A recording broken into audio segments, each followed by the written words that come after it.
Hi, I'm Ellen with artsyprettyplants.com, and today I'm going to show you how to make a lady concrete gnome.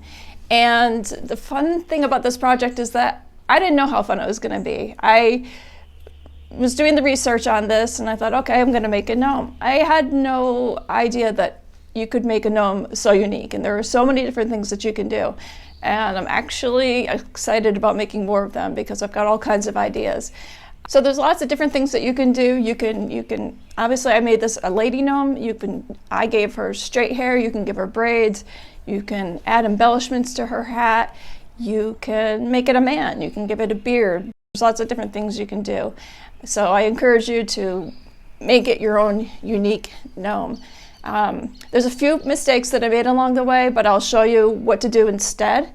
And also you can catch the full written tutorial on my website, artsyprettyplants.com, and the link is in the description below.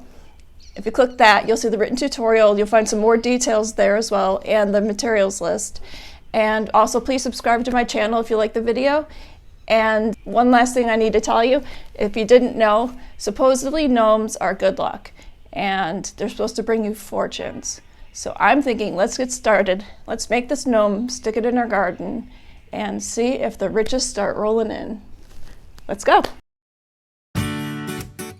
First, take a roll of jute and cut it into 6 sections, each 7 inches long.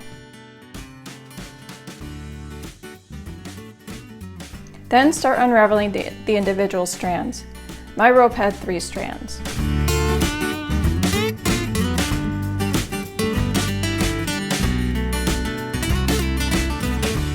You'll see here that I tied mine in the middle because my plan was to attach the strands to the front of the gnome's head.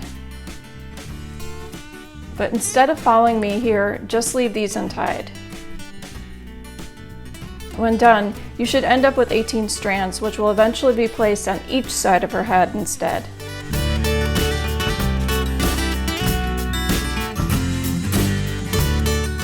They'll look like this. Now take a pool noodle and cut it to about 6 inches long and set this aside. Next, place a trouser sock over a wide-mouthed cup and also set that aside.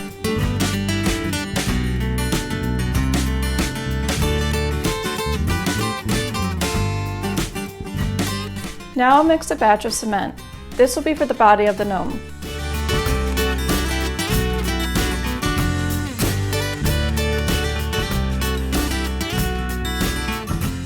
You'll want to use a 1-to-1 ratio of sand and cement. I didn't measure it, but I probably used about 2.5 cups of cement, and so the same amount for the sand.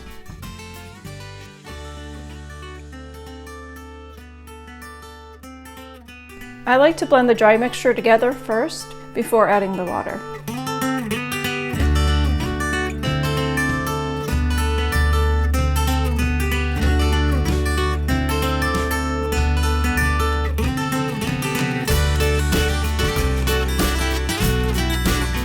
Make the cement mixture to form consistency, so it's kind of like a mud pie, but a loose one.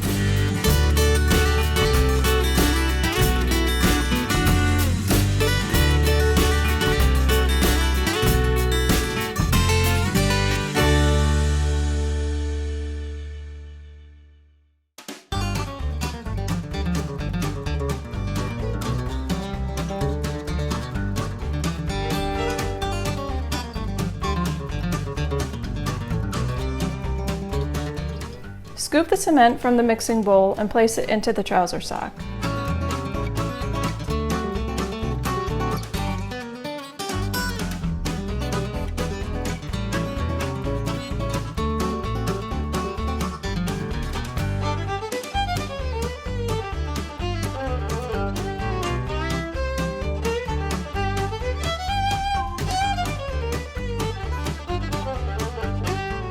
Pick up the cup and tap it a couple of times to get the cement to settle. Then pull the sock off of the cup and into a shallow dish.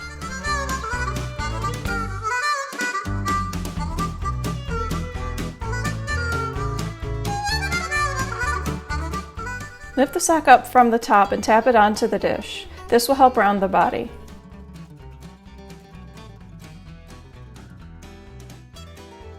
Use your hands for shaping this as well.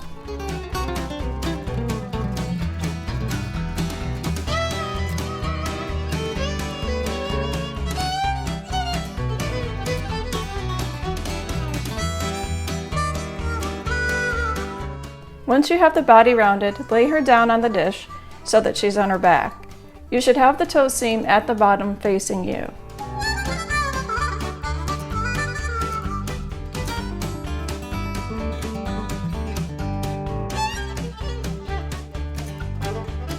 Now on to making the toes and nose. Grab the bottom corners of the body and form them into ball shapes for the toes. You can make these big or little.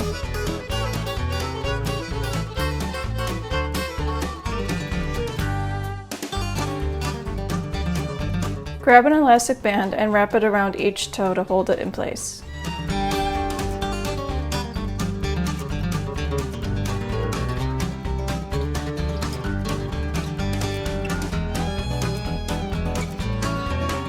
Take care to keep her feet fairly close together so that when we do the hair, the feet won't be obstructed by it.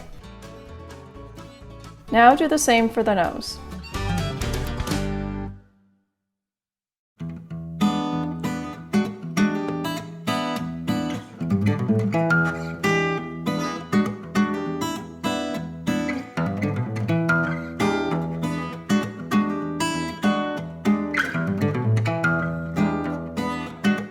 Next, place the pool noodle down inside the trouser sock.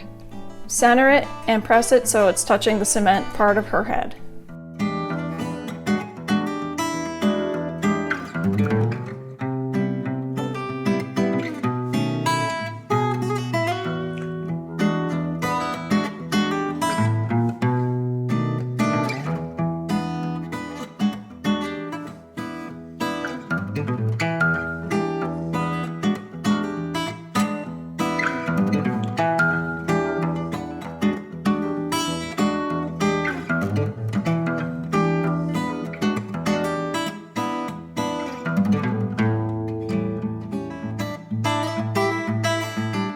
Mix up another batch of cement, but this time only use cement and not any sand.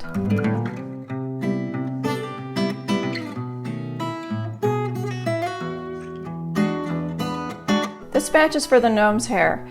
You'll need only about a cup of cement or less, and this time make the consistency like thin brownie batter.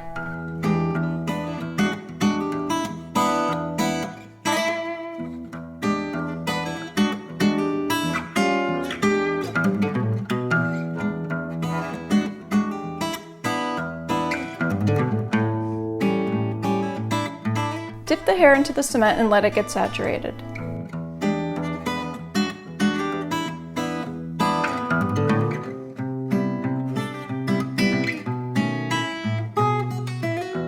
Remember, your hair strands will be like this, 2 bunches of 9 strands each, rather than the single one I'm using here. After dipping, use an elastic to wrap around the top inch of each bunch of hair, so you basically have 2 pigtails.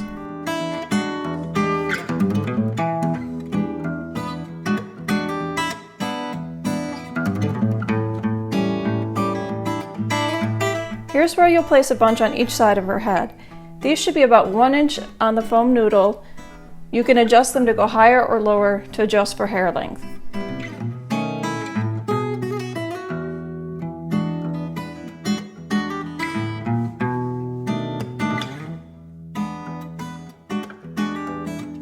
Sit her up at this point and prepare your next mixture. Now for the gnome's hat. You may have some mixture remaining, so just use that. You'll need enough to soak the jersey material so it's fully saturated. But if it looks like you don't have enough, go ahead and make another small batch of mix. Again, at a thin brownie batter consistency and cement only.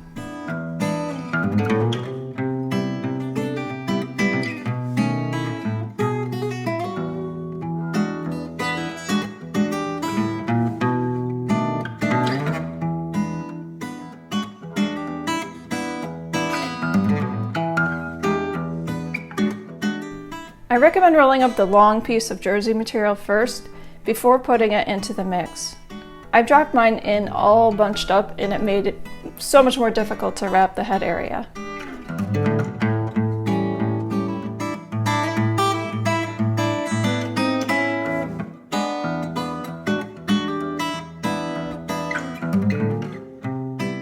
It may also help to get the jersey material wet first before you dip it in the cement.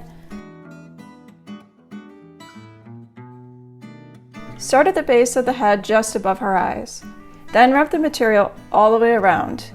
After the first wrap, I tucked in the end under the material at the back.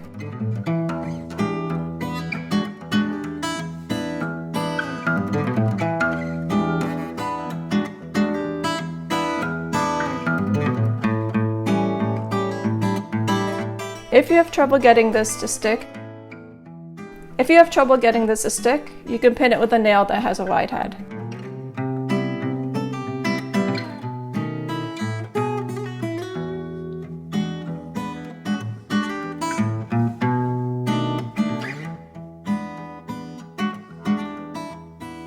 Take care that the material is wrapped loosely so that you have some room for adjusting it after you've finished wrapping her whole hat.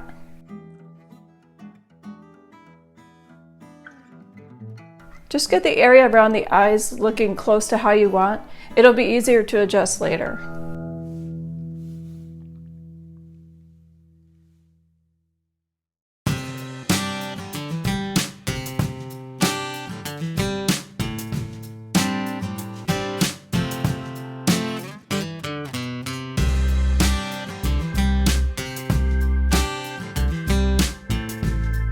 Continue making your way around the head, working upward. Keep wrapping past the foam noodle.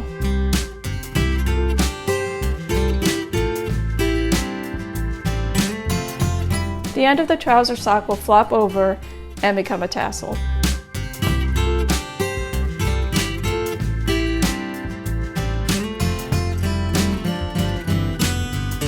You can continue the material all the way down the sock or stop it part way.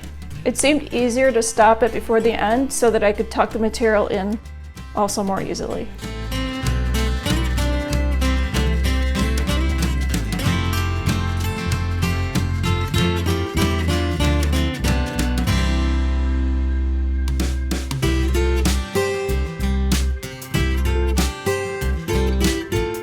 All I did was just twist the sock to make the end of the tassel.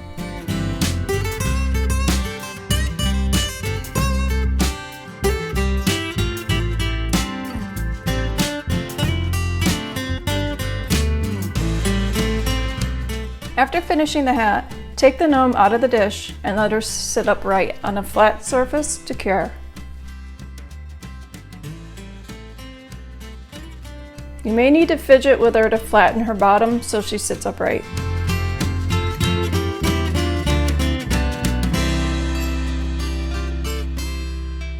Check that the hair is in place the way you want, because how it looks now is the way it'll look when it's cured. Once it's cured and completely dry, you can paint it.